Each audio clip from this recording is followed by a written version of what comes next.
இன்றைக்கி நம்ம பார்க்க போகிற படத்தோட பேர் யசோதா. அதுதான் படத்தோட பேர். இந்த படம் எப்படி இருக்கும் அப்படின்னு சொல்லிட்டு பார்த்தோம் அப்படின்னா, அழகாக இருக்கணும்னு நினைக்கிறது தப்பு இல்லை, அதுக்கான முயற்சி எடுக்கிறதும் தப்பு கிடையாது. ஆனால் எல்லாரும் அழகை விரும்புகிறாங்க, அதனால் நம்ம என்ன செஞ்சாலும் அதையும் ஏற்றுப்பாங்கன்னு சொல்லிட்டு ஒரு அநியாயமான வேலையில் ஈடுபடுறாங்கல்ல, அதுவும் அப்பாவி மக்கள் கிட்ட. அதை பற்றி தான் இந்த கதையாக இருக்கும். வாங்க கதைக்குள்ளே போயிடலாம். இப்போ எடுத்தோடனே பார்த்தீங்கன்னா, இப்போ ஹீரோயின் சமந்தா தான். அவங்க இப்போ ஹாஸ்பிட்டல் தான் வந்திருப்பாங்க. எதுக்காக அப்படின்னு சொல்லிட்டு பார்த்தீங்கன்னா, வாடகை தாயாக இருக்கிறதுக்காக தான் வந்திருப்பாங்க. அவங்களுக்கு இன்னும் கல்யாணம் ஆகியிருக்காது. ஏன் அப்படின்னு சொல்லிட்டு பார்த்தோம்னா, அவங்க தங்கச்சி வந்து ரொம்ப சீரியஸான ஒரு நோயால் பாதிக்கப்பட்டிருப்பாங்க. அதுக்காக அவங்களுக்கு செலவுக்காக 20 லட்சம் இவங்களுக்கு தேவைப்படும். அதுக்காக தான் அந்த வாடகை தாய் ஒப்பந்தத்துக்காக இவங்க ஒத்துக்கிட்டு இப்போ ஹாஸ்பிட்டல் வந்திருப்பாங்க. இப்போ அங்கே பார்த்தீங்கன்னா, அவங்கள செக் பண்ண டாக்டர் வந்து என்ன சொல்வாங்கன்னா, உங்கள் கர்ப்பப்பை வந்து ரொம்ப வீக்காக இருக்குது, இதுக்கப்புறம் உங்களுக்கு குழந்தை பெற்றுக்கிற தன்மையே கிடையாது அப்படின்னு சொல்லிட்டு சொல்லுவாங்க. இவங்களுக்கு என்ன பண்ணுறதுன்னு தெரியாது. ஆனால் தங்கச்சியோட அந்த மருத்துவ செலவுக்காக இவங்களுக்கு வேறு ஆப்ஷனே இல்லை அப்படின்றதுக்காக அவங்க வந்து ஒத்துப்பாங்க. இப்போ இந்த டாக்டர் என்ன சொல்வாங்கன்னா, இந்த மாதிரி வாடகை தாயாக இருக்கிறவங்க வந்துட்டு கஷ்டப்படுறவங்க தான் அந்த வேலையை செய்வாங்க.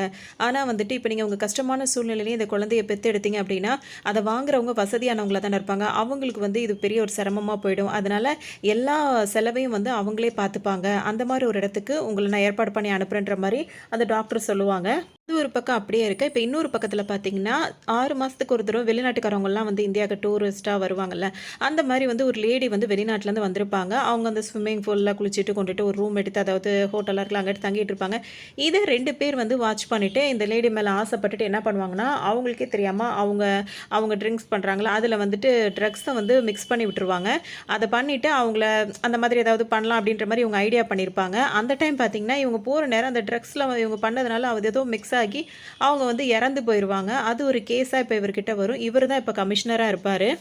இது வெளிநாட்டுக்காரவங்க இந்தியா வந்த நேரத்தில் இப்படி இறந்துட்டாங்க, அது பெரிய பிரச்சனையாகும் அப்படின்றதுனால வந்து இப்போ இந்த கமிஷனர் வந்து என்ன பண்ணுவாங்கன்னா, மிலிட்ரி ஆஃபீஸர்ஸ் இருக்காங்களோ அவங்க கிட்ட வந்து இந்த பொறுப்பை ஒப்படைப்பாங்க. இவங்க என்ன ஆச்சு, எதுக்காக இந்தியா வந்தாங்க, ஏன் இவங்க மர்டர் பண்ணாங்க, என்ன இது சூசைடா என்ன இதுன்னு கண்டுபிடிக்கிறதுக்காக இப்போ பொறுப்பு வந்து அவங்கள்ட்ட வரும். அவங்க இதை தேடி கண்டுபிடிச்சிட்டு இருப்பாங்க ஒரு பக்கம். இது நடந்துகிட்டே இருக்கும். இன்னொரு பக்கம் பார்த்தீங்கன்னா, ஒரு ஹாஸ்பிட்டலில் ஒருத்தரை தரத்தரன்னு அவர் பாட்டுக்கு ஆராய்ச்சி பண்ணிட்டு இருப்பார். அவரை தரத்தரன்னு இழுத்துட்டு வந்து ஒரு டப்புக்குள்ளே போட்டு அதில் ஒரு ஆசிடை ஊற்றி அவரை அப்படியே அழிச்சு விட்ருவாங்க. இதை ஏன் பண்ணாங்க அப்படின்றதும் நம்மளுக்கு தெரியவே தெரியாது. அந்த மாதிரி இந்த ஒரு வேலை இங்கே கமுக்கமாக இப்படி நடந்துகிட்டு இருக்கும். இப்போ அடுத்து இங்கே பார்த்தீங்கன்னா, இப்போ சம்மந்தம் வந்து ரொம்ப வீக்காக இருக்காங்கல்ல, அதனால் அவங்கள வந்து எல்லா செலவும் ஏற்றுக்கிற மாதிரி சொன்னாங்கல்ல, இப்போ அவங்க அதுக்கெலாம் ஒத்துக்கிட்டு ஒரு இடத்துக்கு வந்திருப்பாங்க. அவங்க வரும்போது பார்த்தீங்கன்னா, அவங்கள வந்து காரில் ஏறி அவங்களுக்கு முக்கால்வாசி பணத்தை கொடுத்துருவாங்க. அந்த பணத்தை வாங்கி வீட்டில் வச்சுட்டு அவங்க வந்து அந்த காரில் ஏறி உட்காரும் போதே அந்த டிரைவர் பக்கத்தில் இருக்க அவர் என்ன செய்வார்னா, ஒரு டேப்லெட் கொடுப்பாரு. அதை எடுத்து அவங்க சாப்பிட்ட உடனே மயக்கமாயிடுவாங்க. அதுக்கப்புறம் இங்கே எங்கே கூப்பிட்டு வந்தாங்கன்றது அவங்களுக்கு தெரியவே தெரியாது. இங்கே கண்ணு முழிச்சு பார்க்கும்போது அவங்க இங்கே ஒரு ஹாஸ்பிட்டல் மாதிரி ஒரு இடம் இருக்கும், அந்த இடத்துல தான் இருப்பாங்க. இங்கே பார்த்தீங்கன்னா, இந்த இடமே வந்து அவ்வளோ பெருசாக இருக்கும், அவ்வளோ ஃபெசிலிட்டிஸ் இருக்கும், என்ன கேட்டாலும் கிடைக்குன்ற மாதிரி ஒரு இடமா இருக்கும். அவங்க போடுற ட்ரெஸ்ஸு, அவங்க யூஸ் பண்ணுற திங்ஸ் எல்லாமே அவங்களோட விருப்பம் தான். எவ்வளோ வேணால் சாப்பிட்டுக்கலாம், எவ்வளோ வேணால் நம்ம என்ன வேணால் பண்ணிக்கலாம் அந்த இடத்துல. ஆனால் எல்லாமே இருக்கும். இவங்கள மாதிரியே நிறைய ப்ரெக்னென்ட்டான லேடிஸ் அங்கே இருக்காங்க. அதாவது எல்லா வாடகை தாயும் இங்கே இருக்கிற மாதிரி இது ஒரு சென்டர் மாதிரியே இருக்குது. இங்கே பார்த்தீங்கன்னா, அங்கே ஒரு இதாக யார் இருப்பாங்க அப்படின்னு சொல்லிட்டு பார்த்தீங்கன்னா, வரலட்சுமி இருக்காங்களா, அவங்க தான் மதுபாலா, அவங்க பேர் மதுன்னு அவங்கள கூப்பிடுவாங்க. அவங்க தான் வந்து அவங்க ஃபுல் இன்சார்ஜ் டாக்டராகவும் இருப்பாங்க. இங்கே பார்த்தீங்கன்னா, இப்போ திரும்பவும் வெளிநாட்டிலேருந்து மாடலிங்ஸ்லாம் வருவாங்கல்ல, அவங்கெல்லாம் வருவாங்க. அவங்களுக்கு வந்து க்ரீம்லாம் ஆர்டர் பண்ணி கொடுத்துருப்பாங்க. அப்போ ஒரு சில க்ரீம்லாம் அவங்களுக்கு பிடிக்காது. அதனால் அதெல்லாம் வேணாம் அப்படின்னு சொல்லிட்டு ரிட்டர்ன் பண்ணிவிட்டு அவங்க வந்து ரூமுக்கு போயிடுவாங்க. ஆனால் ரூமுக்கு போகிற நேரத்துலேயே பார்த்தீங்கன்னா, அவங்கள வந்துட்டு ஆளுங்க வச்சு அவங்கள கொன்னுடுவாங்க. தொடர்ந்து இந்த மாதிரி ஃபாரினர்ஸ் வராங்க. சில பேர் வந்து இறந்து போகிறாங்க. மாடலிங்கும் இப்படி ஆகுறாங்க. என்ன ஏதுன்னு தெரியல அப்படின்னு சொல்லிட்டு இப்போ மிலிட்ரி ஆஃபீஸரும் சேர்ந்து பயங்கரமாக தேடிட்டு இருப்பாங்க. ரொம்ப கஷ்டத்திலே வளர்ந்த இப்போ ஹீரோயினுக்கு வந்து இந்த இடம் வந்து ரொம்ப வித்தியாசமாக இருக்கும், ரொம்ப வசதியான இடமா இருக்கும். அவங்க போட்டிருக்க ட்ரெஸ் எல்லாமே ரொம்பவே அவங்களுக்கு புதுமையாக இருக்கும். அவங்க வந்து எல்லாமே நம்மளை யூஸ் பண்ண சொல்லிட்டாங்க. அந்த ரூமும் வந்து உங்களோடது தான், இங்கே நீங்கள் என்ன வேணால் பண்ணிக்கலாம் அப்படின்னு சொல்லிட்டு இப்போ மதுன்னு இருக்காங்கல்ல, அதாவது வரலட்சுமி, அவங்கள மதுனே சொல்லுவோம். அவங்க வந்து சொல்லியிருப்பாங்க. உடனே இவங்க என்ன பண்ணுவாங்கன்னா, பொட்டெல்லாம் டெய்லி அந்த கண்டெய்னர் ஒட்டி ஒட்டி வைப்பாங்க. இதை பார்த்தோன்னா அங்கே உள்ள வார்டன்லாம் இருப்பாங்கல்ல, இந்த மாதிரிலாம் ரூம் அசிங்க பண்ணக்கூடாதுன்னு சொல்லிட்டு சத்தம் போடும்போது, இந்த ரூமை எனக்கு மது வந்து எனக்கு கொடுத்துருக்காங்க, நான் என்ன வேணால் பண்ணுவேன் அப்படின்னு சொல்லிட்டு இவங்க சொல்லுவாங்க. இப்போ உன்னி முகுந்தன் இருக்காருல, அவர் தான் டாக்டராக இருப்பார். அங்கே இருக்கவங்கள்ட்டெல்லாம் செக்அப் பண்ணிகிட்டு இருப்பார். அப்படி தான் இப்போ ஹீரோயின் கிட்டேயும் வந்து அவர் செக்அப் பண்ணிகிட்டு இருக்காரு. இதோடு பார்த்தீங்கன்னா, அங்கே நிறைய பேர் இவங்களுக்கு முன்னாடி வந்திருப்பாங்க. ஒருத்தவங்க 8 மாதம், 7 மாதம், 6 மாதம், 5 மாதம்னு மாதக்கணக்கில் அந்த மாதிரி நிறைய பேர் வந்து அந்த குரூப்பில் இருப்பாங்க. இங்கேயும் வந்து சீனியர் அப்படின்ற ஒரு இது இருக்கும்ல, எங்கே நம்ம புதுசாக போனாலும் அது இருக்க தானே செய்யும். அந்த மாதிரி வந்து ரேகிங்லாம் பண்ணுற மாதிரி இங்கேயும் ஹீரோயினை வந்து ரேகிங் பண்ணுவாங்க. அதில் ஒருத்தவங்க வந்து சிகரெட் பிடிக்கிறவங்களா இருப்பாங்க. அப்போ வந்து மாசமா இருக்கவங்க சிகரெட் பிடிக்கக்கூடாதுல்ல. அதனால சிலது கொஞ்சம் கண்டிஷன் பண்ணும்போது, அவங்க வந்து அத ஒத்துக்க மாட்டாங்க. உடனே போயிட்டு என்ன பண்ணுவாங்கன்னா, அத ஒளிச்சு வச்சிருப்பாங்க. இப்போ சம்மந்தா புதுசா வந்திருக்காங்கல்ல, அவங்கள விட்டுட்டு அத போய் எனக்கு எடுத்துட்டு வா அப்படின்னு சொல்லிட்டு ஒரு சீனியர் அவங்கள அனுப்புவாங்க. அத எடுக்க இப்ப சம்மந்தா வரும்போது பார்த்தீங்கன்னா, அந்த இடமே வந்து வித்தியாசமா இருக்கும். அத அவங்க அந்த இடத்துக்குள்ள நுழைந்து வரக்கூடாது. ஜோன் 1, ஜோன் 2, ஜோன் 3 அந்த மாரிலாம் இருக்கும். அங்க போக்கூடாதுன்னு சொல்லியிருப்பாங்க. ஆனா இவங்க வந்துட்டு அப்படியே அங்க வர மாரி இந்த எடுக்க வருவாங்க. அந்த முகுந்தன் டாக்டர் இருக்கார்ல, அவர் பார்த்துருவாரு. இங்க வரைக்கும் எப்படி வந்தீங்க? அப்படின்னு சொல்லிட்டு கேட்கும்போது, இல்ல நான் இந்த மாதிரி வழி தவறி வந்துட்டேன் அப்படின்ற மாரி அவங்க சொல்லிட்டே இருப்பாங்க. இப்ப அவரு என்ன சொல்வாருன்னா, "உங்க ரூமுக்கு தான் வந்துட்டு இருந்தேன். வாங்க உங்களுக்கு தான் செக்கப் பண்ணணும்." அப்படின்னு சொல்லிட்டு சொல்லுவாரு. வரும்போது பார்த்தீங்கன்னா, அவங்களுக்கு ஸ்கேன் எடுத்துட்டு இருப்பாங்க. அந்த டைம் வந்து உங்க இந்த புள்ளைய பார்க்கணும்னு ஆசைப்படுறீங்களான்னு கேட்பாங்க. ஏன்னா யாரும் பார்க்கக்கூடாது. அந்த அக்ரீமெண்ட் படி அந்த குழந்தைய பார்க்கவே கூடாது. எதுவுமே பண்ணக்கூடாது. இவங்க பார்க்கணும்னு ஆசைப்படுறாங்கன்றதுக்காக அவரோட கண்ணாடியிலே வந்து இவங்க வந்து கவனிச்சுட்டே இருப்பாங்க. சரின்னு சொல்லிட்டு அவர் வந்து அந்த மானிட்டரையும் கொஞ்சம் திருப்பி காட்டுவார். அவங்க அத பார்த்துப்பாங்க. அப்பதான் இவங்க 2 பேருக்குள்ள கொஞ்சம் பேச்சுவார்த்தை நடந்துக்கும். "நீ வந்து கல்யாணம் பண்ணிக்கலையா?" அப்படின்னு கேட்கும்போது, "பண்ணிப்பேன். இந்த புள்ளைய நல்லபடியா பெத்து குடுத்துட்டு நான் அப்புறமா கல்யாணம் பண்ணிப்பேன். எனக்கு புடிச்சவரா கிடைக்கும்போது கல்யாணம் பண்ணிப்பேன்." அப்படி இப்படின்னு இவங்க சொல்லிட்டு இருப்பாங்க. அப்படியே அவங்க 2 பேரும் கொஞ்சம் நல்லா பேச ஆரம்பிச்சுருவாங்க. இது ஒரு பக்கம் இருக்கு. இப்ப மிலிட்டரி ஆஃபீசர்லாம் வந்திருந்தாங்கல்ல, அதுல வந்து அன்வர்ன்னு சொல்லிட்டு ஒருத்தர் இருப்பாரு. அவங்க எல்லாரும் ஒரு டீட்டெயில் விஷயமா விசாரிக்க போயிருப்பாங்க. அவங்கள அனுப்புனதே வந்து கமிஷனரா தான் இருக்கும். அவங்க அந்த இடத்துக்கு இவர் சொன்ன இடத்துக்கு வந்திருப்பாங்க. இவர் கார விட்டு இறங்கி நின்னுட்டு அந்த அன்வர் பார்த்துட்டே இருக்கும்போது என்ன பண்ணுவாங்கன்னா, ஒரு ஐஸ்கிரீம் கார் வந்து பெல் அடிப்பாரு. அதுதான் சிக்னல்னு சொல்லிட்டு அங்க உள்ள நெறைய பேர் சூழ்ந்து நின்னு அவங்கள ஷூட் பண்ண ஆரம்பிச்சுருவாங்க. உடனே இந்த கமிஷனர் வந்து அன்வர், அன்வர் அப்படின்னு சொல்லிட்டு ரொம்ப கவலைப்படுவார். மிலிட்டரி ஆஃபீஸரா ஒருத்தர் வந்தாரு. அவர் இப்படி இறந்துட்டாரு அப்படின்னு சொல்லிட்டு கவலைப்பட்டுட்டே இருப்பாரு. ஏன்னா அவங்கள தொரத்திட்டு போய் வேணும்னே கொல்லுவாங்க. இவருக்கு இப்ப கமிஷனரே ஒண்ணும் கண்டுபிடிக்க முடியல. இப்ப வெளிநாட்டுக்காரங்களும் இப்படி ஆயிட்டு இருக்கு. நம்ம மிலிட்டரி ஆஃபீஸரும் இந்த மாரி ஒருத்தர் இறந்துட்டாரு அப்படின்ற மாரி ஆயிடும். இப்ப யாருக்குமே எந்த ஒரு இதுவுமே புரியவே புரியாது. அது கூடவே இந்த மாடலிங்கா ஒருத்தவங்க வந்திருந்தாங்கல்ல, அவங்கள அடுத்தடுத்து வர மாடலிங்கா இருக்கவங்களும் வந்துட்டு இந்த மாரி ஒரு கார் ஆக்சிடென்ட்ல இறந்தும் போயிட்டுருப்பாங்க. தொடர்ந்து இந்த மாரியே நடந்துட்டு இருக்கு. இதுக்கு யாரு காரணம் அப்படின்றது பெரிய மண்டைய பிச்சுக்கிற மாதிரி இருக்கும். அவ்வளோ விசாரணை பண்ணி அவங்களால இன்னும் அந்த இது எதுவுமே ஒரு சின்ன க்ளூ கூட கிடைக்காது அவங்களுக்கு. இப்ப இங்கேருந்து தேவையில்லாம நெறைய இடத்துக்கு சம்மந்தா போறாங்கன்னு சொல்லிட்டு அவங்க கையில ஒரு பேண்ட் ஒண்ணு போட்டிருப்பாங்க. அந்த பேண்ட் வந்து அவங்க எங்க இருக்காங்க அப்படின்றத வந்து இண்டிகேட் பண்றதுக்கான பேண்ட் தான். இது மாரி எல்லார் கையிலயும் இருக்கும். இவங்க கையிலயும் ஒண்ணு போட்டிருப்பாங்க. இப்ப சமந்தா ரூம் அந்த ஹீரோயின் ரூம் தான் காட்டுவாங்க. அங்க பார்த்தீங்கன்னா, அவங்க பொட்டு வச்சுட்டே இருப்பாங்க. இப்ப டாக்டர் வந்து இவங்கள செக்கப் பண்ண தான் வராரு. இவங்க பொட்டெல்லாம் வைக்கிறது அவருக்கு ரொம்பவே பிடிச்சிருக்கு. ஏன்னா, இப்பலாம் பொட்டுலாம் அதிகமா மத்தவங்க வைக்க மாட்றாங்க. இவங்க அதெல்லாம் வைக்கிறாங்கன்னோனே அவர் கவனிப்பாரு. "இன்னைக்கு பொட்டு வச்சிருக்கீங்களா? நேத்து வைக்கல போல இருக்கு." அப்படின்ற மாரி கேட்பாரு. "நான் பொட்டு வைக்கிறதெல்லாம் நீங்க கவனிக்கிறீங்களா?" அப்படின்னு சொல்லிட்டு அத இவங்களும் கேட்டுட்டு இருப்பாங்க. அப்படியே இவங்க 2 பேரும் பேசுவாங்க. அப்பதான் வந்து பார்த்தீங்கன்னா, ஹீரோயின் வந்து நெறைய சாக்லேட்ஸ்லாம் சாப்பிடுவாங்க. அப்ப வந்து சாக்லேட் அதாவது அங்க என்ன வேணா நம்ம விருப்பமான ஃபுட் என்ன வேணா எடுத்துக்கலாம், எப்படி வேணா இருந்துக்கலாம் அப்படின்றது தான் ரூல்ஸு.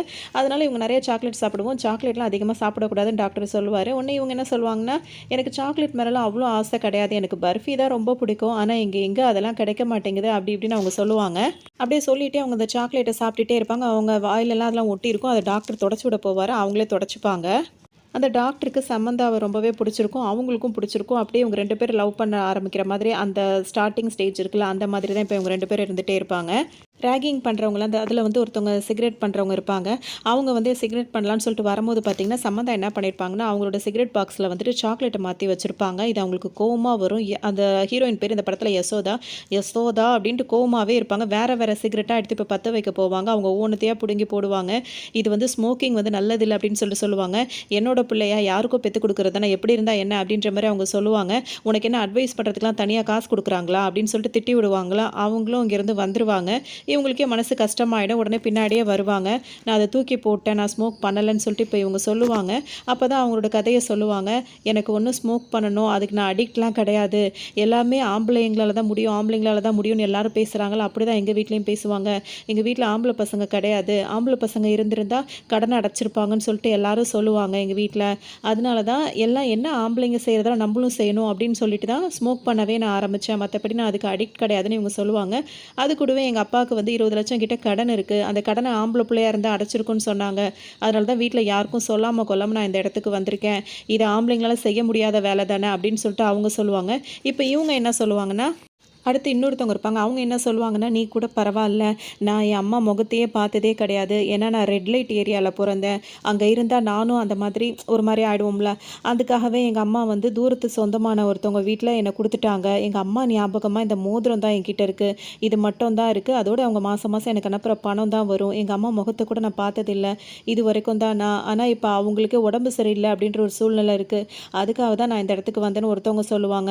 இன்னொருத்தவங்க என்ன சொல்லுவாங்கன்னா, "என் வீட்டுக்காருக்கு வந்து நெறைய கடன் பிரச்சனை இருக்கு. அதனால அத தீர்க்கறதுக்காக தான் நான் இங்க வந்தேன்னு" ஒவ்வொருத்தரும் ஒவ்வொரு கஷ்டத்த அவங்க சொல்லிட்டே இருப்பாங்க. அப்போ ஹீரோயினும் அவங்க தங்கச்சிக்கு உடம்பு சரியில்லை, அதுக்காக தான் அவங்க வந்த மாதிரி அந்த மாதிரிலாம் பேசிகிட்டு இருப்பாங்க. இந்த ஹேர் கட் சின்னதாக ஹேர் கட் பண்ணிட்டு ஒருத்தவங்க உட்காந்துருக்காங்கல்ல, அது அவங்க முகத்துக்கு அவங்களுக்கு செட்டே ஆகாது. அந்த மாதிரி ஒரு ஹேர் கட் பண்ணிட்டு அந்த பொண்ணை பார்த்துட்டு எல்லாரும் சிரிப்பாங்க. நம்மலாம் இப்படி ஒரு காரணத்துக்காக வந்திருக்கோம், அவள் எதுக்காக வந்திருக்கான்னு தெரியுமா, அவள்கிட்டயே கேளுன்னு சொல்லும்போது இப்போ ஹீரோயின் வந்து அதோ யசோதா வந்து கேட்பாங்க என்ன காரணம்னு சொல்லிட்டு கேட்கும்போது எனக்கு ஐஃபோன் வாங்கணும்னு ஆசை, அதுக்காக தான் வந்தேன்னு எல்லாரும் சிரிப்பாங்க. மொத்தத்தில் ஏதோ ஒரு தேவை எல்லாருக்கும் இருக்குது அப்படின்றதுக்காக இங்கே வந்திருக்காங்க. இங்கே வந்து டாக்டர்லாம் பொதுவாக சொல்லுவாங்க இங்கே யாரும் அட்டாச்சாக இருக்கக்கூடாது, யாரும் யார்கிட்டயும் ரொம்ப க்ளோஸாக இருக்கக்கூடாதுன்னு சொல்லுவாங்க. ஆனால் அப்படிலாம் அவங்க இருக்க மாட்டாங்க. ஒருத்தவங்க சாப்பிட வர லேட் ஆனால் கூட இன்னொருத்தவங்க அவங்க ரூமுக்கு போய் ஏன் சாப்பிட வரல என்ன இதுன்னு கேட்டுகிட்டே இருப்பாங்க. அந்தளவுக்கு எல்லோரும் க்ளோஸாக இருப்பாங்க. இங்கேயே அவங்க சந்தோஷமாக தான் இருப்பாங்க. அப்போ தான் அங்கே உள்ளவங்க இருக்காங்கல்ல, அதாவது ஒரு மோதிரம் அம்மா கொடுத்தாங்கன்னு சொன்னாங்கல்ல, அவங்களுக்கு வந்து வலி வந்துடும். உடனே அவங்கள கூட்டிகிட்டு போவாங்க. எல்லோரும் பின்னாடியே போவாங்க. Zone 3க்குலாம் யாரும் வரக்கூடாதுன்னு சொல்லிட்டு எல்லாரும் வெளியவே விட்டுட்டு அவங்கள மட்டும் ஒரு ஸ்ட்ரக்சரில் வச்சு உள்ளே கூட்டிகிட்டு போயிடுவாங்க. திரும்ப கொஞ்ச நேரம் ஆகும். அவங்க குழந்தையோட வருவாங்கன்னு பார்த்துட்டு இருந்தா எல்லாம் நார்மலாக இருப்பாங்க. அவங்கள பற்றி இவங்களாம் விசாரிக்கும் போது என்ன சொல்லிடுவாங்கன்னா, அவங்க குழந்தை வந்து இறந்தே வயிற்றில் 2 நாளைக்கு முன்னாடி இறந்துருந்துச்சு. அதனால தான் எந்த ஒரு மூமெண்ட்டும் இல்லாமல் இருந்திருக்கு. உங்களுக்கு ஏதாவது ஒரு சின்ன விஷயம் உங்களுக்கு தெரிஞ்சதுன்னா உடனே எங்கள்கிட்ட சொல்லிடுங்க அப்படின்னு சொல்லுவாங்க. இப்போ குழந்தை இறந்துருச்சுன்னொன்னே எல்லாருக்கும் ஒரு மாதிரி ஆகிடும். சரி அந்த பொண்ணாவது எங்கே அப்படின்னு சொல்லிட்டு எல்லாரும் கேட்பாங்க.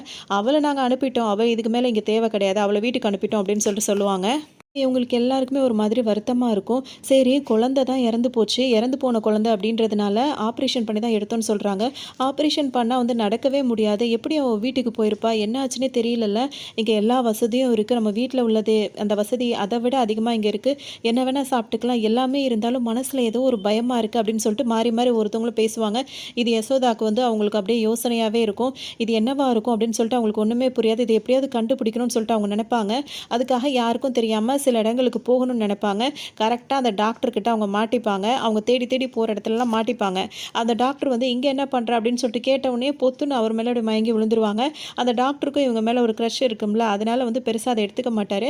அவங்கள கூப்பிட்டு வந்து இப்போ ரூமில் கூப்பிட்டு வந்து விட்டுருவார்.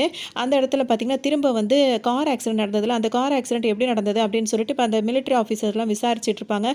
அதில் ஆக்சிடென்ட் ஆகும்போது அந்த ஏர் பேக் வந்து விழும்ல, அந்த ஏர் பேக்லேயும் வந்துட்டு பாய்சன் கலந்து வச்சுருப்பாங்க. இது எப்படி பாசிபிள் ஆகும் அப்படின்னு சொல்லிட்டு அவங்களாம் யோசிச்சுட்டே இருப்பாங்க. இப்போ அடுத்தது டாக்டருக்கு வந்து யசோதா வந்து பர்ஃபி பிடிக்கும்னு சொன்னாங்கல்ல, அதனால் அவர் வெளியே போயிட்டு அவர் தானே வராரு, சரின்னு சொல்லிட்டு அவங்களுக்காக அவர் பர்ஃபி வாங்கிட்டு வந்து கொடுப்பாரு. அவங்களுக்கு ரொம்ப சந்தோஷமாக இருக்கும். அதை சாப்பிட்டுட்டு இருப்பாங்க. சாப்பிட்டுட்டு இருக்கும் போதே அவர் கேட்பாரு, ஏன் நீ கல்யாணம்லாம் பண்ணிக்கல அப்படின்னு சொல்லிட்டு கேட்கும்போது, கண்டிப்பாக பண்ணிக்குவேன், எனக்கு பிடிச்ச மாதிரி பையன் வரும்போது கல்யாணம் பண்ணிப்பேன், உனக்கு என்ன மாதிரி பையனை பிடிக்கும் அப்படின்னு சொல்லிட்டு அவர் கேட்பாரு. எனக்கு என்ன மாதிரி பையனை பிடிக்கும் அப்படின்னா, நான் எங்கேயாவது தொலைஞ்சு போயிட்டேன் அப்படின்னா என்னை தேடி கண்டுபிடிக்கிறவனாக இருக்கட்டும், எனக்கு ஏதாவது பிடிச்சிருந்ததுன்னு நான் சொன்னேன்னா அதை ஞாபகம் வச்சு வாங்கி கொடுக்குறவனாக இருக்கணும், அதுக்கப்புறம் நான் பொட்டு வச்சேன்னா அதெல்லாம் கவனித்து சொல்கிறவனா இருக்கணும் அப்படின்னு சொல்லிட்டு இப்போ டாக்டர் என்னென்னலாம் செஞ்சாரோ அதெல்லாம் அவங்க சொல்லி காட்டுவாங்க. மெயினாக பையன் டாக்டருக்காவது படிச்சிருக்கணும் அப்படின்னு சொல்லுவாங்க. உடனே அவர் வந்து ப்ரெஷர் இப்போ செக் பண்ண தான் வந்திருப்பார். அவருக்கே பதட்டமாயிரும். உங்களுக்கு முதல் நீங்கள் செக் பண்ணி பாருங்கள், ஹார்ட் பீட் வெளியே வரைக்கும் கேட்குதுன்னு சொல்லிட்டு இவங்க 2 பேரும் ரொமான்ஸ் பண்ணிகிட்டு இருப்பாங்க. இப்போ அதே மாதிரி இவங்களோட லவ்ஸ் வந்து அப்படியே போயிட்டே இருக்கும். இப்போ டாக்டர் எங்கே பார்த்தாலும் அவங்கள நடக்கும்போது கிராஸ் பண்ணும்போதெல்லாம் அவருக்கு கடலை மிட்டாயை கையில் இப்படி கொடுத்துட்டு கிராஸ் ஆவார். அப்படியே அவங்க சந்தோஷமாக இருந்துகிட்டே இருப்பாங்க. இதுக்கு இடையில அந்த 8 மாதம் 7 மாதம் அப்படிலாம் இருக்காங்கல்ல, அவங்க ஒவ்வொருத்தராக வந்து டெலிவரி வார்டுக்கு போவாங்க. ஆனால் பார்த்தீங்கன்னா ரிட்டன் யாருமே வரமாட்டாங்க. இவங்களுக்கு ஆச்சரியமாக இருக்கும். அவங்க பிள்ளைய பற்றி கொடுத்துட்டு அவங்க போயிட்டாங்கன்னு இதே மாதிரி கதை சொல்லுவாங்க. இது மற்ற உள்ள எல்லாருக்குமே வந்து ரொம்ப பயந்துகிட்டே இருப்பாங்க. இப்போவும் ஒருத்தவங்க உள்ளே போயிருக்காங்க. இது என்னதான் ஆச்சுன்னு நம்ம தெரிஞ்சுக்கணும் அப்படின்னு சொல்லிட்டு இப்போ இவங்க என்ன பண்ணுவாங்கன்னா ஒரு பிளான் பண்ணுவாங்க. உடனே தனக்கு மயக்கம் வந்த மாதிரி அந்த ரூமில் விழுந்திருப்பாங்க. செக்கப்புக்கு வராங்கல்ல, அந்த ரூமை திறந்து அந்த வார்டன் வந்து பார்க்கும்போது இப்போ யசோதா வந்து மயக்கம் போட்டு விழுந்திருப்பாங்க. உடனே அவங்களாம் வந்து பதறிக்கிட்டு, ஏன்னா இப்போ அவங்க வயிற்றுல குழந்தை இருக்குல்ல, அது வசதியானவங்களுக்கு கொடுக்க வேண்டியிருக்கு. உடனே டக்குன்னு அவங்கள வந்து Zone 3 இருக்குல்ல, அங்கே கூட்டிகிட்டு போவாங்க. அங்கே போய் ட்ரீட்மெண்ட் கொடுத்துட்டு அவங்கள அங்கேயே ரூம்லேயே ரெஸ்ட் எடுக்க வச்சுருப்பாங்க. இப்போ கொஞ்ச நேரத்துலேயே அவங்களுக்கு மயக்கம் தெளிஞ்சிடும். ஆனால் அவங்க மயக்கம் போகிறதுக்கு முன்னாடி என்ன பண்ணியிருப்பாங்கன்னா, கையில் ஒரு ரப்பர் பேண்ட் மாதிரி அவங்களுக்கு போட்டு விட்டுருந்தாங்களா, அதை கழட்டி அவங்க ரூம்லேயே போட்டு அவங்க வந்திருப்பாங்க. ஏன்னா அவங்க இப்போ இது உள்ளே வந்ததே வந்து உள்ளே என்ன தான் இருக்குது, உள்ளே வந்தவங்க யாருமே ரிட்டன் வர்றது இல்லையா அப்படின்ற டவுட்டுக்காக தான் வந்திருக்காங்க. அங்கே பார்த்தீங்கன்னா உள்ளே எல்லாமே அந்த ஐடி கார்டு இருக்கும்ல, அதை வச்சு இப்படி பண்ண ஒன்று தான் எல்லாமே ஓப்பன் ஆகுது. எல்லாமே ஃபுல்லாக இருக்குது, ஒரே மாதிரி இருக்குது. எந்த பக்கம் போகிறது எந்த பக்கம் வர்றதுன்னு எதுவுமே அவங்களுக்கு வழியே தெரில. அவங்களுக்கு ரொம்ப யோசனையாக இருக்கும். இங்கே என்ன தான் நடக்குது ஒன்றுமே தெரில. ஆனால் ஏதோ ஒரு மர்மம் நடந்துகிட்டு இருக்குது அப்படின்றது மட்டும் அவங்க கன்ஃபார்ம் பண்ணிப்பாங்க. யாருக்குமே தெரியாமல் ஸ்டெப்பாக ஏறி வந்துட்டு இருப்பாங்க. அப்போ பார்த்தீங்கன்னா திடீர்னு டாக்டர் வந்துடுவார். வந்தோடனே இங்கே என்ன பண்ணுறேன்னு சொல்லி கேட்டவுடனே, நான் எப்படி இங்கே வந்தேன்னு எனக்கே தெரியல அப்படின்னு சொல்லிட்டு டொப்புன்னு மயங்கி திரும்ப அவர் மேலே விழுந்துருவாங்க. அவருக்கு உடனே அங்கே அவங்க மது இருக்காங்கல்ல, அவங்களெல்லாம் கூப்பிட்டு இவங்களுக்கு அவங்கள வந்து திரும்ப உட்கார வச்சு திரும்ப கொண்டு போய் பெட்டில் கொண்டு போய் சேர்ப்பாங்க. அப்புறம் அவங்களுக்கு சரியாக போயிடும். ரூமில் கொண்டு போய் அவங்கள விட்டுருவாங்க. ரூமில் விட்டதுக்கு அப்புறம் தான் அவங்களுக்கு ஒரு யோசனையே வரும். இந்த ரூம் வந்து இது எந்த இடத்துல இருக்குது, இது எங்கே வந்தோம் என்ன ஏதுன்ற மாதிரி அவங்களுக்கு ஒரு யோசனை வரும். உடனே இப்போ அவங்க என்ன பண்ணலாம் நினைப்பாங்கன்னா, அந்த ரூம் இருக்குது பார்த்தீங்களா, அந்த ரூமை வந்து திறக்க பார்ப்பாங்க. திறக்கவே முடியாது. அந்த ஜன்னல் எல்லாமே அவ்வளோ ஸ்ட்ராங்காக போட்டு வச்சுருப்பாங்க. உடனே அங்கே அவங்களுக்கு ஆப்பிள்லாம் வெட்டி சாப்பிட கத்தியெல்லாம் கொடுத்துருப்பாங்க. அந்த கத்தி அது ஏன்னா அவங்க இங்கே ஜன்னல்லேருந்து பார்ப்பாங்க. தூரத்தில் ஒரு புறா ஒன்று இருக்கும். அந்த புறாவை வந்து அதாவது அது வந்து வெளி இடத்துல தானே இருக்குது, அது வந்து தொடலாமா அப்படின்னு சொல்லிட்டு பார்க்குறதுக்காக இவங்க அந்த ஜன்னலில் வந்து அந்த கத்தி வச்சு அந்த ஸ்க்ரூவெல்லாம் ஓப்பன் பண்ணுவாங்க. ரொம்ப சிரமப்பட்டு அந்த ஸ்க்ரூ அந்த எடுத்துருவாங்க. எடுத்த உடனே அந்த விண்டோவ வந்து ஓப்பன் பண்ணிட்டு திரும்ப கைய வெளிய விட்டோம் அப்படின்னா, அது வெளிக்காத்தே கையில படாது. ஏன் அப்படின்னு சொல்லிட்டு பார்த்தோம்னா, அந்த ஜன்னலுக்கும் வெளிய தூரமா தள்ளி இன்னொரு ஃபுல்லா கண்ணாடியாலே போட்டு வச்சிருப்பாங்க. அப்ப அது வெளி உலகத்த இவங்க பார்க்கவே முடியாது. அந்த மாரி தான் இருக்கும். அந்த புறா உட்கார்ந்திருக்கிறது கூட அந்த கண்ணாடி டோருக்கும் வெளிய தான் இருக்கு. அந்த கண்ணாடி டோர வந்து இங்க உடைஞ்ச அந்த இத வச்சு தட்டி பார்ப்பாங்க. உடையவே உடையாது. அவ்ளோ ஸ்ட்ராங்கா இருக்கும். அது கூடவே அங்க என்ன பண்ணி வச்சிருப்பாங்கன்னா, ஸ்கேன் பண்ற மாதிரி அப்படிலாம் வச்சிருப்பாங்க. அந்த பேண்ட் அவங்க கையில இல்லாததுனால இவங்க பண்றது வெளிய உள்ள ஆளுங்களுக்கு தெரியல. இல்லாட்டி இது வந்திருப்பாங்க. இந்த டைம்ல அந்த ரூமுக்கு வர்றவங்க இப்ப அந்த டாக்டருக்குலாம் ஒரு டவுட் வந்திருக்கும். யசோதாவுக்கு வந்து இந்த டேப்லெட்ட குடு அப்படின்னு சொல்லிட்டு குடுத்துருப்பாங்க. அத குடுக்கறதுக்காக இப்ப அந்த வார்டன் இருக்காங்கல்ல, அந்த நர்ஸ் அவங்க வந்து என்ன பண்ணுவாங்கன்னா, அங்க வந்து அத குடுக்கறதுக்காக வந்துட்டு இருப்பாங்க. இவங்க ஒரு பக்கம் ஜன்னலெல்லாம் உடைச்சிட்டு எப்படியாவது வெளிய போ முடியுமான்னு பார்ப்பாங்க. சுத்தமா வெளிய போறதுக்கு வாய்ப்பே இல்லன்றது அவங்களுக்கு நல்லா தெரிஞ்சிருச்சு. ஏதோ ஒரு ஆபத்து இங்க இருக்கு அப்படின்றது அவங்களுக்கு நல்லா புரிஞ்சிருக்கும். இப்ப அந்த நர்ஸ் இருக்காங்கல்ல, அவங்களும் கரெக்ட்டா ரூம்குள்ள வந்துருவாங்க. கரெக்ட்டா அவங்க தொறக்கும்போது இவங்க அப்படியே நார்மலா இருக்க மாரி இருந்துப்பாங்க. அதோட அந்த டாக்டர் இத மாத்திரைய குடுக்க சொன்னாருன்னு, இது புதுசா இருக்கேன்னு சொல்லிட்டு கேட்பாங்க. குடுக்க சொன்னாங்கன்னோனே, சரி நான் போட்டுக்கிறேன் அப்படின்னு சொல்லிட்டு அவங்க சொல்லுவாங்க. இவங்க என்ன பண்ணுவாங்க அப்படின்னு சொல்லிட்டு பார்த்தீங்கன்னா, அந்த டாக்டர் மேல மயங்கி விழுந்தாங்கல்ல, அப்பவே அவரோட ஐடி கார்டு மாரி இருக்கும்ல, அத எடுத்திருப்பாங்க. அத வச்சு ஓப்பன் பண்ணி ஒவ்வொரு இடமா வந்துட்டு இருப்பாங்க. யாருக்குமே தெரியாம. இங்க வந்து பார்த்தீங்கன்னா, அந்த ஃபங்க் வெட்டிட்டு ஒருத்தவங்க ஐஃபோன் வாங்குறதுக்காக தான் இங்க உள்ள வந்தேன்னு சொன்னாங்க பார்த்தீங்களா, அவங்க வந்து பார்த்துருவாங்க. இங்க என்ன பண்றேன்னு சொல்லிட்டு அவங்க வாய பொத்தி இங்க கூட்டு வருவாங்க. இங்கெல்லாம் இதுக்கு மேல போக்கூடாது அப்படின்னு சொல்லிட்டு சொல்லுவாங்க. ஏன்னா அவங்க ரொம்ப திமிராவே இங்க பிஹேவ் பண்ணிட்டு இருப்பாங்க. ஏன் அப்படின்னு சொல்லிட்டு கேட்கும்போது, இதுக்கு மேல நம்ம உள்ள போனா நம்மளுக்கு கண்ணு தெரியாது. அங்க உள்ள வந்து போறதுக்கு ஒரு கிளாஸ் போடணும். அப்படி இப்படின்னு சொல்லிட்டு இருப்பாங்க. உனக்கு எப்படி இதெல்லாம் தெரியும் அப்படின்னும்போது, நான் அவங்களோட ஆளு அப்படின்னு சொல்லிட்டு வயித்துல புல்ல உண்டா இருக்க மாட்டாங்க. அது மாரி ஒரு பொம்மை மாரி வயித்துல வச்சிருப்பாங்க. அத எடுத்து தூக்கி வீசிட்டு இப்ப இவங்க 2 பேருக்குள்ள ஒரு சண்டை வரும் பாருங்க. அப்படி ஒரு சண்டையா இருக்கும். பங்க் வெட்டியிருந்தாங்களா, அவங்க வந்து ஒரிஜினல் குழந்தை வச்சல. ஆனா சமந்தா வந்து ஒரிஜினல் குழந்தை வச்சிருக்காங்க. அவங்க வந்து இவங்கள போட்டு அடின்னு அடிக்க ஆரம்பிச்சிருவாங்க. குழந்தைக்கு ஏதாவது ஆயிட போது வேண்டாம் அடிக்காதன்னு இவங்க சொல்லுவாங்க. இந்த எங்கள பத்தின விஷயங்கள் வெளிய தெரிய ஆரம்பிச்சாலே நாங்க அவங்கள உயிரோட விட மாட்டோம். அப்புறம் எதுக்கு நீ எதுக்கு உங்க புள்ள எதுக்கு அப்படின்ற மாரி அவங்க பாட்டுக்கு அடிச்சிட்டே இருப்பாங்க. இவங்க அழகா ஆனா அந்த ஒவ்வொரு இதையும் வந்து செம்மையா பண்ணியிருப்பாங்க. ஆனா குழந்தை உண்டானவங்களால இந்த அளவுக்கு ஃபைட் பண்ண முடியுமான்றது எனக்கு இது ஆச்சரியமா இருந்தது. அந்த அளவுக்கு அவங்க குதிச்சு வராங்க. ஜம்ப் பண்ணி அடிக்கிறாங்க. அந்த மாரி தான் சண்டை போட்டுருப்பாங்க. அது மாரி அவங்களும் எட்டி உதைப்பாங்க. இந்த மாரி பயங்கரமா அடி நடந்துட்டு இருக்கும். அப்புறம் ஒரு கட்டத்துல வந்து இவங்க அடிச்சு அவங்க இறந்தே போயிடுவாங்க. அந்த இடத்துலருந்து இப்போ அவங்க வேற இடத்துக்கு போயிடுவாங்க. இது வந்து இந்த செக்யூரிட்டி இருக்கார்ல, அவருக்கு வந்து அலர்ட் ஆகும். ஒரு மாதிரி யாரோ வந்திருக்காங்க அப்படின்ற மாரி அந்த இண்டிகேட்டர் ரிங் ஆயிட்டே இருக்கும். ஆன உடனே அவர் உஷாராகி இப்போ மது இருக்காங்கல்ல, அவங்களுக்கு வந்து தகவல் சொல்லிருவாரு. அந்த கேமராவை போய் பாரு யாருன்னு பார்க்கும்போது தான் இப்போ மது அந்த கேமரால பார்க்கும்போது அங்க வந்துட்டு இங்க யசோதா தான் இதெல்லாம் பண்ணிட்டு இருக்காங்க அப்படின்ற விஷயம் அவங்களுக்கு தெரிஞ்சிடும். உடனே இந்த செக்யூரிட்டி இருக்கார்ல, அவரை போய் பார்க்க சொல்லுவாங்க. அந்த ஆளை பார்த்தீங்கன்னா இப்போ அவரும் தேடி வந்துருவாரு. இவங்க ஒளிஞ்சு மறைஞ்சு போயிட்டு இருப்பாங்க. அப்பதான் பார்த்தீங்கன்னா, அந்த ஆள் வந்து இப்ப இவங்க 2 பேருக்கு ஒரு சண்டை நடக்கும் பயங்கரமா. அப்பவும் அவரையும் கஷ்டப்பட்டு போட்டு அடிப்பாங்க. அவரு என்ன பண்ணுவாருன்னா, இவங்கள கட்டியே போட்டு விட்டுருவாரு. கட்டி போட்டுட்டு என்ன பேசுவாருன்னா, எனக்கு நார்மலான லேடீஸ விட பிரெக்னன்ட் லேடீஸ தான் ரொம்ப பிடிக்கும்னு பைத்தியம் மாரி பேசிட்டு இருப்பாரு. இவங்கள பார்த்தீங்கன்னா 2 கைய கட்டி போட்டுட்டு, இவங்க கிட்ட ஏதோ சேட்டை பண்ற மாரி இது மாரி அநியாயம் பண்ணிட்டு இருப்பாரு. அவங்க பார்க்குற வரைக்கும் பார்த்துட்டு, அவங்க நல்லா அடின்னு அடிச்சு, அவர் கதைய முடிச்சு விட்டுருவாங்க. இது எல்லாத்தையுமே வந்து இவங்க கேமரா வழியா இப்ப மது வந்து பார்த்துட்டே தான் இருப்பாங்க. அதுக்கப்புறம் அடுத்தடுத்த இந்த டோர வந்து ஓப்பன் பண்ணி பார்க்கும்போது பார்த்தீங்கன்னா, ஒரு குட்டி குட்டி பாட்டில்ல குழந்தைங்களையா போட்டு வச்சிருப்பாங்க. என்னமோ ஒரு ஆசிட ஊத்தி அதுக்குள்ள அந்த குழந்தைங்க ஊறிட்டு இருக்கும். அத பார்த்தோன்னா உங்களுக்கு ஒரு மாதிரி இருக்கும். இன்னொரு ரூம் தொறந்து பார்த்தீங்கன்னா, அங்க ஃபுல்லா மார்ச்சுவரி மாரி இருக்கும். இப்ப அந்த மோதிரம் போட்டிருந்த பொண்ணு, எல்லா பொண்ணும் அங்க தான் இருக்கும். எல்லாருமே இறந்து போயிருப்பாங்க. எல்லாரையுமே அந்த இடத்துல வச்சு இந்த மாரி இப்படி இருக்காங்களே அப்படின்னு சொல்லிட்டு அவங்களுக்கு ரொம்ப இதா இருக்கும். அப்பவும் அவங்க வந்து ஒரு ஆள தேடிட்டே இருப்பாங்க. யாருன்னு அத நமக்கு அப்ப காட்ட மாட்டாங்க. இப்ப இவங்களுக்கு இதெல்லாம் டவுட் வரதுக்கு காரணம் என்னவா இருக்கும்னு சொல்லிட்டு பார்த்தீங்கன்னா, அவங்க ஆல்ரெடி டவுட் வந்ததுன்னா அவங்க மயக்கம் போட்ட மாரி இங்க வந்தாங்க. அந்த டைம் இவங்க மயங்கி இருப்பாங்க. கண்ண தொறந்து பார்க்கும்போது பார்த்தீங்கன்னா, பக்கத்துல உள்ள பெட்ட வந்து ஒருத்தவங்க சரி பண்ணிட்டு இருப்பாங்க ஒரு நர்ஸு. அவங்க கையில என்ன இருக்கும்னு சொல்லிட்டு பார்த்தீங்கன்னா, ஒருத்தவங்க சொன்னாங்கல்ல, எங்க அம்மாவோட ஞாபகமா இருக்கிறது இந்த மோதிரம் மட்டும் தான். அந்த மோதிரத்த அந்த நர்ஸு போட்டிருப்பாங்க. அப்ப ஏதோ ஆயிருக்கு அப்படின்ற டவுட்ல தான் அவங்க இவ்வளோ தூரம் உள்ள வந்து பார்த்தாங்க. இப்ப இவ்வளோ சண்டை போட்டு ஒரு வழியா அவங்களையும் அந்த செக்யூரிட்டியும் அடிச்சு போட்டு இப்போ போயிட்டு வேற யாரையோ தேடிட்டே இருப்பாங்க. இப்போ ஒரு ரூம்குள்ளேயே வந்துருவாங்க. அங்க பார்த்தீங்கன்னா, மது இருக்காங்கல்ல, அப்படியே பாட்டு பாட்டு பாடிட்டே வந்துருவாங்க. அதுக்கு முன்னாடி அவங்க வர்றதுக்கு முன்னாடி அவங்க ரூம்ல போய் பாஸ்வேர்ட் போட போம்போது, மது நின்னுட்டு பாஸ்வேர்ட் நான் சொல்றேன் அப்படின்னு சொல்லிட்டு அவங்க சொல்லும்போது, இவங்க திரும்பி பார்த்துட்டு, "உனக்கு என்ன தெரியணும் யசோதா? இவ்ளோ தூரம் வந்திருக்க" அப்படி இப்படின்னு சொல்லிட்டு கேட்டுட்டே இருப்பாங்க. அவங்க வந்து அப்படியே ஷாக் ஆகி நிப்பாங்க. அதாவது எப்பவுமே பிரியமா பேசுவாங்கல்ல, அந்த மாரி பிரியமா பேசுவாங்க. இப்ப யசோதாக்கு வந்து கோவம் வந்துரும். வந்து பிரியமா பேசி நடிக்கிறத நிப்பாட்டு. யாரு நீங்கலாம்? என்ன வேல பண்ணிட்டு இருக்கீங்க? என்னத்துக்கு இந்த குழந்தைங்கலாம் இதுல இருக்காங்க? அப்படி இப்படின்னு கேட்டுட்டே இருப்பாங்க. அதெல்லாம் உனக்கு இப்ப எதுக்கு சொல்லணும்? அப்படி இப்படின்னு சொல்லிட்டு அவங்க கேட்டுட்டே இருக்கும்போதே பார்த்தீங்கன்னா, அந்த ஹீரோ இருக்கார்ல, அவர் டாக்டர் அவர் இங்க வந்துருவாரு. இப்போ உடனே வந்து சம்மந்தாக்கு கோவம் வந்து என்ன செய்வாங்கன்னா, ஒரு கத்தி எடுத்து அந்த மது இருக்காங்கல்ல, அவங்க கழுத்தில வச்சுட்டு உண்மைய சொல்ல போறீங்களா? இல்லையா? இல்ல கொன்னுடுவேன்னு மிரட்டிட்டே இருப்பாங்க. அந்த டைம் தான் அந்த டாக்டர் வந்து என்ன சொல்வாருன்னா, அப்படியே வந்து யசோதா இருக்காங்கல்ல, அவங்கள்ட்ட வந்து சொல்வாரு, "இவள கொன்னுடு, இவள விட்றாத. இவளால தான் எல்லா பிரச்சனைக்கும் காரணம். எனக்கும் இதெல்லாம் சம்மந்தமே கிடையாது. என்னை இந்த மாரி செய்ய சொல்லி வற்புறுத்துறாங்க. அவள கொன்னுடு, கொன்னுடுன்னு" சொல்லிட்டு இந்த டாக்டர் சொல்லிட்டே இருப்பாரு. அவங்க ஆனா யசோதாக்கு ஒண்ணுமே புரியாது. அப்படியே நின்னுட்டே இருப்பாங்க. டக்குன்னு அவங்கள சமாதானப்படுத்திக்கிட்டே கிட்ட வந்தவர் என்ன செய்வாரு அப்படின்னு சொல்லிட்டு பார்த்தீங்கன்னா, அந்த கத்திய வாங்கி கரெக்ட்டா இவங்க யசோதா கழுத்துல கத்திய வச்சுருவாரு. இவங்களுக்கு இப்ப இன்னும் கொஞ்சம் ஷாக் ஆயிடும். இவ்வளோ நாள் நல்லவன் மாரி பேசினானே, இப்ப இப்படி பண்றானே அப்படின்னு சொல்லிட்டு, அப்பதான் அவர் என்ன சொல்வாருன்னா, "ஆரம்பத்துல இங்கேருந்து ஒரு தடவ நீ உள்ள வரும்போதே உன் மேல எனக்கு டவுட் இருந்தது. அதனால தான் உனக்கு வேற டேப்லெட் மாத்தி குடுத்தேன். அப்பவும் நீ அத சாப்பிடல. உன் ரூமுக்கு போய் பார்த்தேன். உன் கையில போட்டிருந்த பேண்ட வந்து நீ அவுத்து போட்டு வந்திருந்த.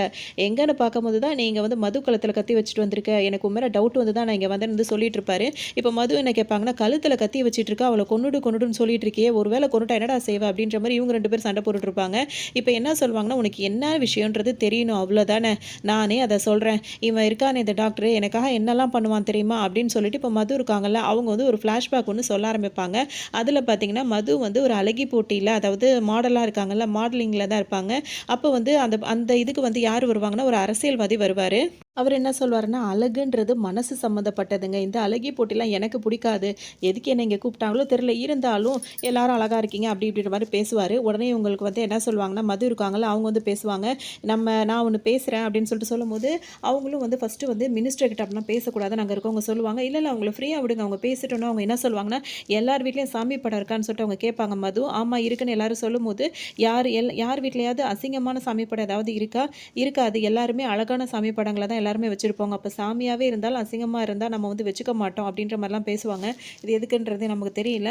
அந்த மாரி பேசிட்டு இருக்கோம். அழகு ரொம்ப முக்கியம். அழகா இருந்தா தான் எல்லாரும் ஏத்துப்பாங்க அப்படின்னு சொல்லிட்டு அந்த ஸ்டேஜ்லேருந்து என்ன சொல்லுவாங்கன்னா, "நான் மினிஸ்டர் முன்னாடி இப்படி நான் பேசினதுனால என்ன யாரும் செலக்ட் பண்ண மாட்டீங்க. நான் இங்கேருந்து கிளம்புறேன்" அப்படின்னு சொல்லிட்டு அங்கருந்தே கிளம்பிருவாங்க.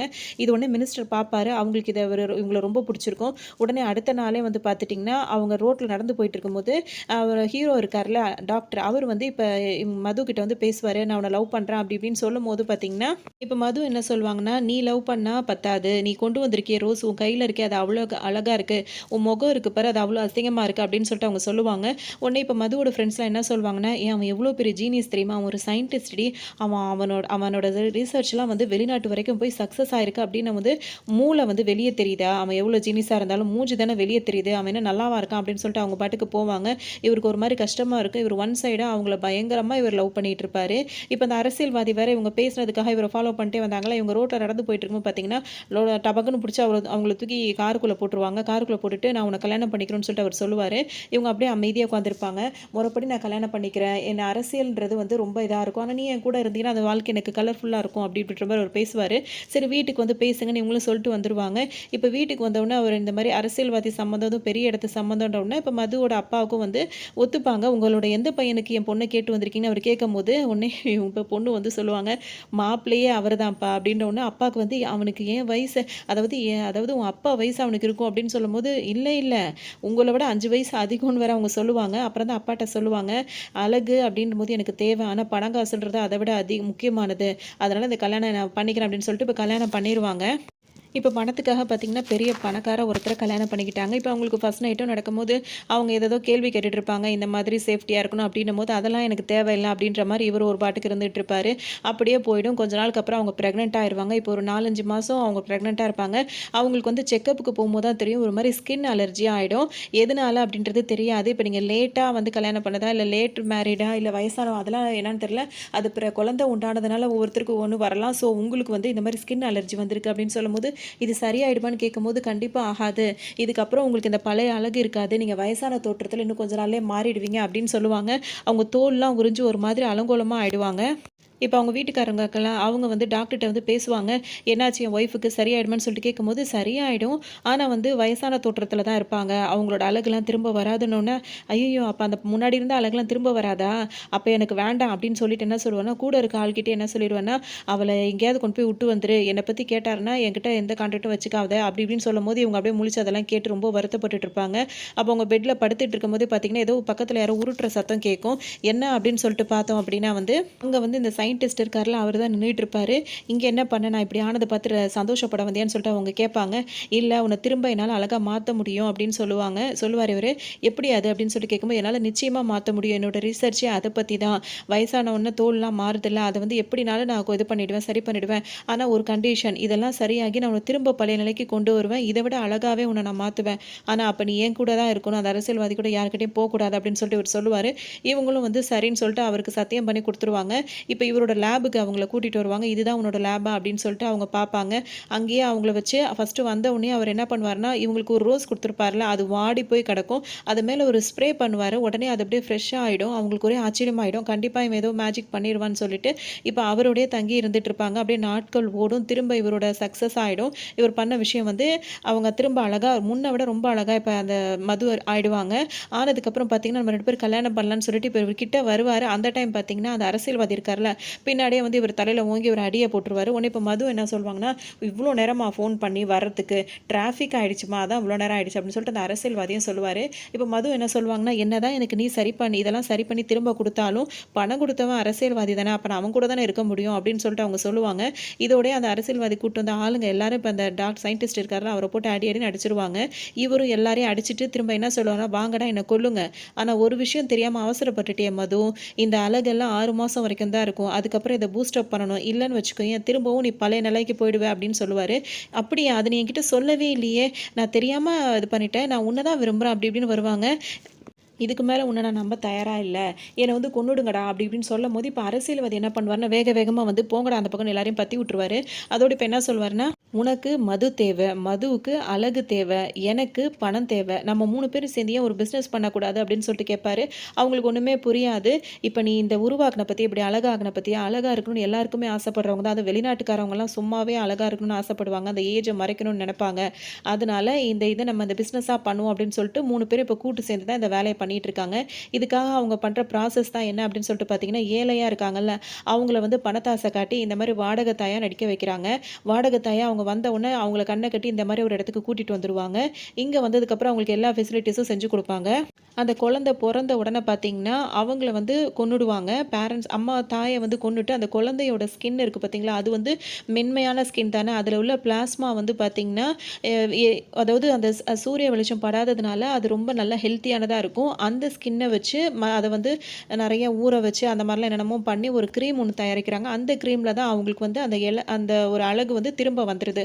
இந்த கிரீம தான் வந்து வெளிநாட்டுக்காரவங்களுக்குலாம் வந்து குடுக்குறாங்க. அதனால தான் வெளிநாட்ல உள்ளவங்க வந்து 6 மாசத்துக்கு ஒரு தடவ வந்துட்டு இந்த ட்ரீட்மெண்ட் எடுத்துட்டு போறாங்க.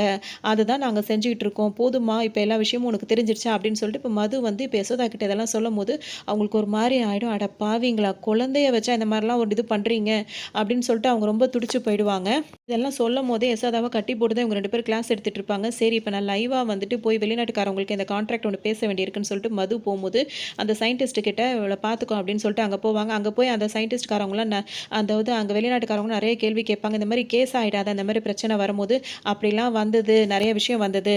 எங்க ஹாஸ்பிட்டல் இருக்கவனே ஒருத்தன் இத கண்டுபிடிச்சுட்டான். அதனால அவனையே நாங்க வந்து அந்த ஃபர்ஸ்ட் ஆரம்பத்துல ஒருத்தர கொன்னுருப்பாங்கல்ல, ஒரு கேனுக்குள்ள முக்கி ஒரு ஆசிட போட்டு, அவனையும் நாங்க அப்படிதான் கொன்னுட்டோம். வெளிய இந்த மாரி மாடலிங்லேருந்து வராங்கல்ல, அவங்க வந்து இதில இந்த கிரீம்ல என்ன இருக்குன்னு கண்டுபிடிச்சுட்டு கேஸ் போட்டாங்க. அதனால தான் அந்த மாடலிங்லயும் ஆள் வச்சு கொன்னோம். அப்படின்னு அவங்க அங்க சொல்லிட்டே இருப்பாங்க. இந்த பக்கம் இந்த மிலிட்டரி ஆஃபீஸ்லாம் இருக்காருல்ல, ஆஃபீசர் அவங்களெல்லாம் வந்து ஒரு ட்ராப் பண்ணி அவங்களலாம் புடிச்சுருவாங்க. இதெல்லாம் யார் பண்ணது அப்படின்னு சொல்லிட்டு பார்த்தீங்கன்னா, கமிஷனர் இருக்காருல்ல, அவர் தான் இதெல்லாம் பண்ணியிருப்பாரு.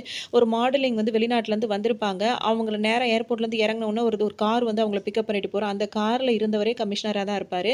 அவர் எதுக்காக இந்த மிலிட்டரி ஆஃபீசர் எல்லாம் வச்சு இது பண்ணாங்கன்னா, இவங்க மூலியமா அவங்க ஒரு அதாவது என்ன உண்மை, எந்த வழியெல்லாம் இவங்க போறாங்க அப்படின்னு பார்த்து பார்த்து அதெல்லாம் உடைச்சு உடைச்சு விடுறதுக்காக தான் பண்ணியிருக்காங்க. இப்ப அந்த ஒரு அன்வர்ன்னு ஒருத்தர கொலை பண்ணாங்கல்ல, எல்லாமே இந்த கமிஷனரும் சேர்ந்து பண்ண வேலையா தான் இருக்கும். இப்ப அந்த மிலிட்டரி ஆஃபீசர்ஸ் எல்லாருக்குமே வந்து இந்த விஷயம் எல்லாருக்கும் தெரிஞ்சிடும். இங்க ஒரு பக்கம் இதுக்கெல்லாம் காரணம் கமிஷனர் தான் அப்படின்னு சொல்லிட்டு அவர் எல்லாருக்கும் புரிய வச்சுட்டு இருப்பாரு. இங்க இன்னொரு பக்கம் பார்த்தீங்கன்னா, அந்த ஆரம்பத்தில ஒரு மாடலிங் பண்றவங்க வெளிநாட்டிலேருந்து வந்திருந்தாங்கல்ல, அவங்களும் இந்த மாரி ட்ரீட்மெண்ட் எடுத்திருப்பாங்க. இந்த மாரி ட்ரீட்மெண்ட் எடுக்கிறவங்க வந்து ட்ரக்ஸ் பண்ணக்கூடாது. பண்ணாங்கன்னா அவங்க வந்து இறந்து போயிடுவாங்க. இவங்க அந்த ட்ரீட்மெண்ட்டுக்காக தான் ஊருக்கு வந்திருப்பாங்க. அந்த நேரம் தான் அவங்க ஸ்விம்மிங் பூல்ல குளிக்கிறத பார்த்துட்டு 2 பேர் வந்து அவங்களுக்கு அந்த ட்ரக்ஸ கலந்து குடுத்து அவங்க இறந்து போயிருப்பாங்க. இந்த மாரி தான் அவங்களும் இறந்து போயிருப்பாங்கன்ற விஷயம் தெரிய வரும். இதனால எங்களுக்கு வராத பிரச்சனையே கிடையாது. எப்படி பிரச்சனை வந்தாலும் நாங்க எல்லா இடத்துலருந்து நாங்க வந்து சமாளிச்சுருவோம். ஏன்னா, எங்களுக்கு அரசியல்வாதி support, police support, commissioner support, அடியாளுங்க எல்லாருமே இருக்காங்க அப்படின்னு சொல்லிட்டு இப்ப மது வந்து பேசி முடிப்பாங்க. அதனால தைரியமா எங்களோட நீங்க இந்த கான்ட்ராக்ட்ட வச்சுக்கலாம். கண்டிப்பா இந்த அழகு வந்து உங்களுக்கு நிரந்தரமா இருக்கும். 6 மாசத்துக்கு ஒரு தடவ பூஸ்ட் அப் பண்ணிட்டா போதும். இதே மாரி வாடகை தாய்ங்கள நம்ம கொண்டு வந்துட்டு அவங்கள வந்து முடிச்சு விட்டுறலாம். அவங்க கதைய முடிச்சு விட்டுறலாம். ஏன்னா இந்த விஷயம் வெளிய தெரியக்கூடாதுன்னு. குழந்தைங்க மூலியமா இந்த மாரி பண்ணிக்கலான்ன உடனே இப்ப அவங்க கொஞ்ச நேரம் பேசிட்டே இருப்பாங்க. இவரு வந்து அந்த டாக்டரா நம்ம சயின்டிஸ்ட்டா நின்னு சொல்லிட்டு இருப்பாரு. கொஞ்ச நேரத்துல அவங்கள கட்டி போட்ட இடத்துல இருந்து அவங்க மிஸ் ஆயிருப்பாங்க. எங்கன்னு பார்த்தீங்கன்னா, அவங்க அங்கருந்து எஸ்கேப் ஆகி ஒரு இடத்து வழியா ஓடி மேல வந்து பார்த்தீங்கன்னா, ஒரு பாதாளத்துக்குள்ள இருந்து மேல வர மாரி இருக்கும். கஷ்டப்பட்டு வெளிய வந்து தப்பிச்சுருவாங்க. வந்து பார்த்தாங்க அப்படின்னு பார்த்தீங்கன்னா, அங்க வந்து பார்த்தீங்கன்னா, ஒரே காடா இருக்கும். எந்த பக்கம் போறதுன்னே தெரியாது. திடீர்னு ஒரு நாய் ஓடி வந்துரும். அவங்கள தொரத்துன்னு போட்டு தொரத்திட்டே இருக்கும். அந்த அவங்கள கரெக்ட்டா அவங்க ஓடி ஓடி ஒரு இடத்துல போய் நிப்பாங்க. பார்த்தீங்கன்னா, அது மலை உச்சியா இருக்கும். அந்த மலை உச்சிலேருந்து ஒண்ணு இப்ப கீழ குதிக்கணும், இல்ல அந்த நாய்க்கிட்ட மாட்டணும். என்ன பண்றதுன்னு தெரியாம அப்படியே நிப்பாங்க. அப்பதான் அந்த டாக்டர் அங்க வருவாரு. "இது என்னோட ஃப்ரெண்டு தான். இப்ப நான் உன்ன இத ஏவி விட்டேன்னா, அப்படியே உன்ன கடிச்சு கடிச்சு கொதறிரும். இப்ப நீ இதால கடிப்பட்டு இப்ப நீ சாகுறியா? இல்ல நீ மேலேருந்து குதிச்சு சாகுறியா? அது உன்னோட சாய்ஸு. உன்ன வந்து நீ ஆரம்பத்தில உன் மேல டவுட்டா இருந்தது. அதனால தான் உன்ன புடிச்ச மாரி நான் நடிச்சேன்." அப்படின்னு சொல்லிட்டு அவங்க எல்லாம் சொல்லிட்டு இருப்பாங்க. அப்படின்னு சொல்லிட்டு இப்ப அவங்களுக்கு வேற வழியே இல்லையா? இப்ப அவங்கள அதாவது கன்னு முனையில அதாவது துப்பாக்கி முனையில எல்லாரையும் கூட்டிட்டு வரலாம். இவங்க நாய முனைய வச்சு அவரு திரும்ப அவங்கள அந்த மாதிரி கூட்டிட்டு வந்துருவாரு. இத என்ன சொல்றதுன்னு தெரியல. அந்த மாரி கூட்டு வந்து திரும்ப அவங்கள கட்டி போட்டு திரும்ப கிளாஸ் எடுக்க ஆரம்பிச்சுருவாரு. இப்ப பார்த்தீங்கன்னா, அவங்க பாக்கெட்ல ஒரு துப்பாக்கி வச்சிருக்கிறது இவ்வளோ நேரம் அவங்க கவனிச்சிருக்கவே மாட்டாங்க. இப்ப துப்பாக்கி எடுத்து டாக்டரே அந்த சயின்டிஸ்ட்ட மிரட்டுவாங்க. இவ கையில எப்படி துப்பாக்கி வந்துச்சுன்னு எல்லாரும் யோசிப்பாங்க. பார்த்தா அந்த இவர் இருக்கார்ல செக்யூரிட்டி கூட சண்டை போட்டாங்கல்ல, அவர்கிட்ட இருந்து தான் அந்த கன்ன அவங்க எடுத்து வச்சிருப்பாங்க. "இத எப்படி ஆப்ரேட் பண்ணணுமாவது உனக்கு தெரியுமான்னு?" கேட்பாங்க. அப்பதான் அவங்க சொல்லுவாங்க, அந்த கன்ன பத்தி ஃபுல் டீட்டெயிலும் சொல்லுவாங்க. அது எத்தன இன்ச் போகும், எப்படி அத ரோல் பண்ணணும், எப்படி சுடணுன்ற மாரி சொல்லுவாங்க. எப்படி அவங்களுக்கு புரியவே புரியாது. "நீ என்னடா என்ன கண்காணிக்கிறது? உங்களெல்லாம் கண்காணிக்கிறதுக்காக தான் நான் இங்க வந்தேன்னு" சொல்லிட்டு இருப்பாங்க. இப்பதான் என்னன்னு சொல்லிட்டு பார்த்தீங்கன்னா, ஒரு ஃப்ளாஷ்பேக்கே போகும். இப்ப இந்த ஃப்ளாஷ்பேக்ல என்ன இருக்கும் அப்படின்னு சொல்லிட்டு பார்த்தீங்கன்னா, இப்ப சமந்தா இருக்காங்கல்ல, ஸோ அவங்க வந்து பார்த்தீங்கன்னா, ஒரு மிலிட்டரி ட்ரெய்னிங் தான் எடுத்துட்டு இருப்பாங்க. ரொம்பவே ஒரு பெஸ்ட் ஸ்டூடெண்ட்டா அவங்க இருப்பாங்க. அவங்களுக்கு ஒரே ஒரு தங்கச்சி மட்டும் தான். அந்த தங்கச்சி இவங்க மேல ரொம்ப பிரியமா இருப்பாங்க. இவங்களுக்காக எல்லா வேலையும் செஞ்சு குடுப்பாங்க. இவங்க யூனிஃபார்ம் மொதற்கொண்டு அயர்ன் பண்ணி குடுப்பாங்க. அக்கா, தங்கச்சி அந்த அளவுக்கு பிரியமா இருந்துட்டே இருப்பாங்க. அப்ப இவங்க ட்ரெய்னிங்லயும் இவங்க ரொம்ப சக்சஸ் ஆயிடுவாங்க. அப்ப இவரு ட்ரெய்னிங் குடுக்குற ஒரு மாஸ்டர் இருக்கார்ல, அவர் வந்து என்ன சொல்வாருன்னா, "நீங்க எல்லாமே ட்ரெய்னிங் முடிச்சுட்டீங்க. இந்த மாரி இன்டர்வியூ உங்களுக்கு வந்திருக்கு. அதுக்கு போய் அட்டெண்ட் பண்ணுங்கன்னு" சொல்லும்போது, அங்க இருக்க போலீஸ்காரர் என்ன சொல்வாருன்னா, "மத்தவங்களா இருந்தா இந்த போஸ்டிங்க்கு வர்றதுக்கு 20,00,000 ஆகும். ஆனா உனக்கு அந்த மாரி இருக்காது. நீ அழகா இருக்க. நான் சொல்லும்போது மட்டும் கொஞ்சம் அட்ஜஸ்ட் பண்ணி போனீன்னா, உனக்கு இது ஃப்ரீயாவே கிடைக்கும்" அப்படின்னு சொல்லிருவாரு.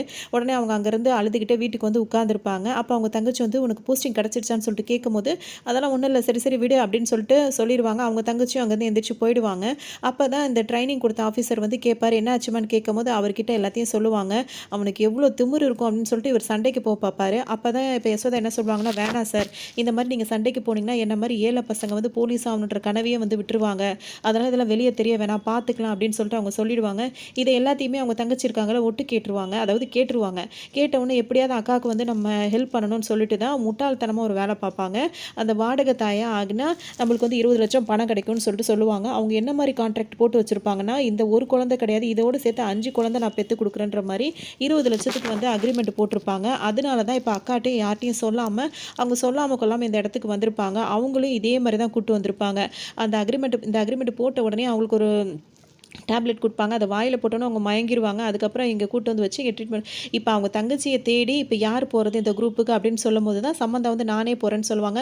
அப்போ அந்த இன்ஸ்பெக்டர் என்ன சொல்வாருன்னா, உனக்கு இன்னும் போஸ்டிங்கே கிடைக்கல.